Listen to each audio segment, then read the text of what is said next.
téléspectateurs, bonjour et bienvenue sur votre émission Le Grand Passage de ce jour qui reçoit pour vous Monsieur Herman Dimitri Adampo.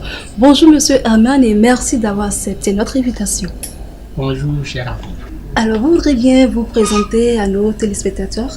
Je suis Herman Dimitri Adampo, si vous le voulez, candidat à la candidature pour les législatives de 2019.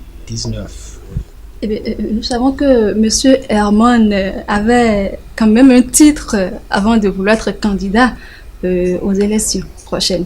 C'est de notoriété. Je suis journaliste, je suis communicateur. Maintenant, je suis en transition vers la politique. Monsieur Herman, dites-nous, qu'est-ce qui explique cette transition? Pourquoi le choix de cette transition vers la politique? La vie est une succession d'étapes. La vie est une succession de choix. Après le journalisme, après mon parcours de journaliste, j'ai décidé, parce que le journalisme et la politique flirtent souvent. Ils ressemblent à des jumeaux. J'ai décidé, de ce point de vue, entrer officiellement en politique. C'est un choix. Il n'y a rien de particulier, il n'y a rien de sorcier. Il y a des gens qui ont décidé d'abord d'être maçons, après d'être menuisiers, après d'être soudeurs. Et peut-être ils sont devenus même, il y a des gens qui sont passés de maçon à l'intellectualisme. Moi, j'ai décidé, après le métier de journaliste, de devenir homme politique. Wow. Alors, on vous est natif de Poste-Tomé et donc originaire de la 18e circonscription. Alors, mais nous vous voyons aujourd'hui ailleurs comme potentiel candidat, bien évidemment, dans le rang des Républicains.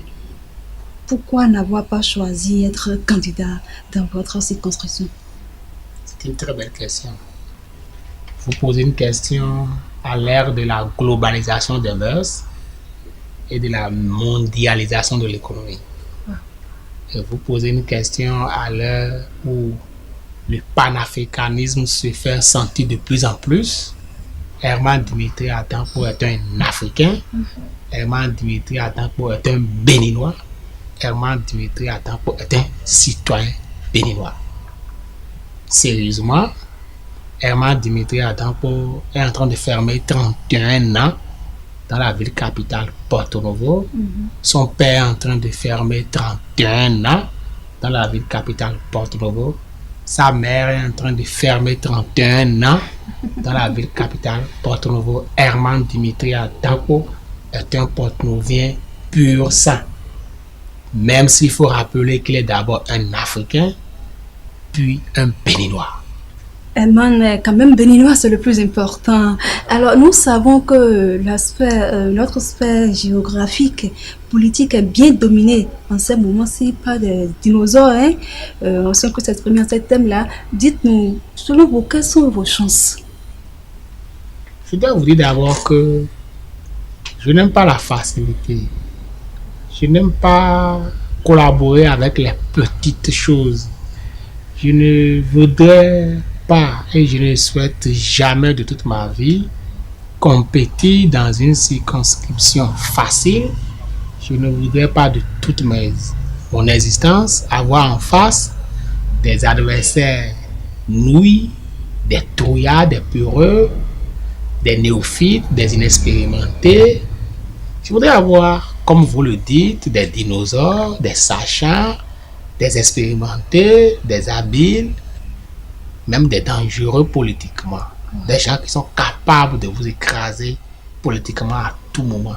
Je suis fier d'être candidat dans la 19e circonscription électorale et j'en serai encore fier si Nicéphore Soglo, Boni Yahi, Adrien Ongweyi, Patrice Talon et autres peuvent être candidats dans la même circonscription électorale.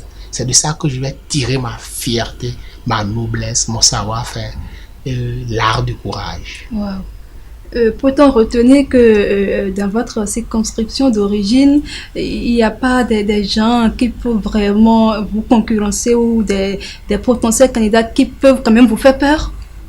Si je dois retourner à Bopa aujourd'hui même pour dire que je suis candidat, je peux vous avouer que c'est plus facile pour moi de me faire élire, même à l'heure actuelle où tout est déjà décimé. Si je décide en 2 mois, c'est vrai que les procédures, les formalités administratives liées à la Sénat et consorts, par rapport à ça, on peut plus rattraper.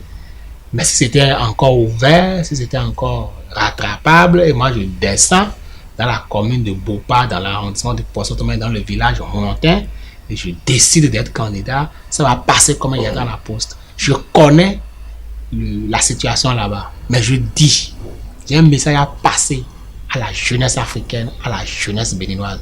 C'est pourquoi je suis candidat à Porto-Novo dans l'une des circonscriptions, la 19e, les plus compliquées du pays. Porto-Novo, Semekoudi, Adjara et Agégué.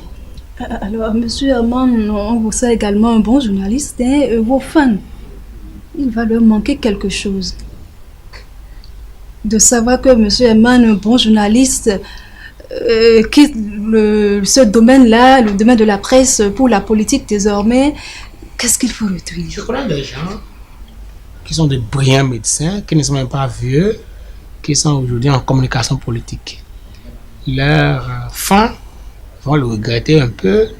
Il leur suffit d'être encore plus brillants au niveau de leur nouveau job pour qu'ils aient d'autres fans, pour que les autres fans les rejoignent dans leur nouvelle posture.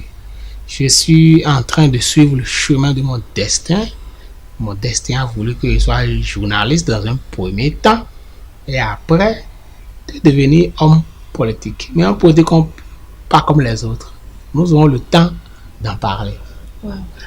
Monsieur Herman, l'échec existe chez vous? Je suis un optimiste racé. Je suis un optimiste convaincu. Je me rappelle en 2016, quand je me passionnais, si je peux parler ainsi, pour Patrice Talon, tout le monde se moquait qu'il n'est pas possible pour un tel joker de passer. Il est passé. Je voudrais dire aujourd'hui que je suis optimiste par rapport à ma candidature, à la candidature. Je suis convaincu que je serai positionné en bonne position sur la liste du bloc républicain et que je serai élu député. L'échec est inhérent à la vie humaine. Ça ne me dit rien du tout. Les échecs positifs qui permettent la gloire de demain, je les vis et si ça arrivait, j'assumerai, mais rien ne peut m'arrêter sur le chemin du destin. Mais pour cette fois-ci, vous êtes convaincu qu'il n'y a pas de place pour l'échec. Alors, Monsieur Herman, comme tout autre être humain, se reconnaît-il des faiblesses?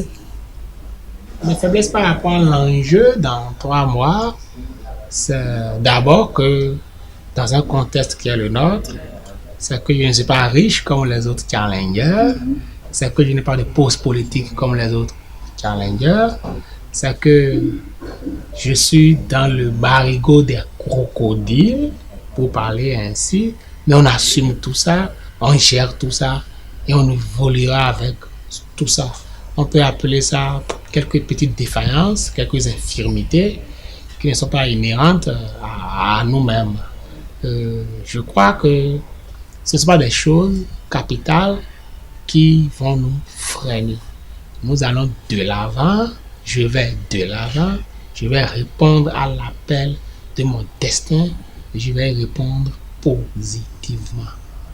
Vous allez aux élections parce que certainement vous voulez apporter quelque chose de nouveau. Vous avez des innovations à apporter. Et dites-nous, une fois élu, qu'est-ce que vous voulez apporter de nouveau? D'abord, je dois vous dire, sans beaucoup vous décevoir, que je ne suis que candidat à la candidature. Je ne pourrais pas exposer mon projet de législature ici et maintenant, bien que j'en ai, je serai l'un des candidats qui, dans quelques jours, lorsqu'il va se retrouver sur la liste du bloc républicain, je crois que c'est déjà fait, Inch'Allah, qui va présenter un projet de législature bien structuré et bien élaboré.